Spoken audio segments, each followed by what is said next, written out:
భారతీయ సంస్కృతి ఏది పోతుంది అని చెప్పదు, పోయిన ప్రతిదీ మళ్ళీ వస్తుంది అని ఒక ఆశావాదాన్ని నెలకొల్పుతుంది.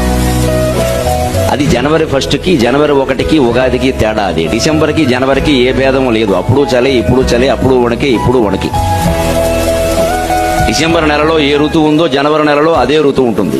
ఇందులో ఏ తేదీలు ఉంటాయో అందులో ఆ తేదీలే ఉంటాయి. ఏమీ మార్పు లేదు. కనీసం పైగా అర్ధరాత్రి 12 గంటలకి సంవత్సరం మారిందంటారు. అర్ధరాత్రి 12 గంటలకి మనిషి పడుకున్నవాడు పక్కకు కూడా జరగడు, మారే ప్రశ్న లేదు.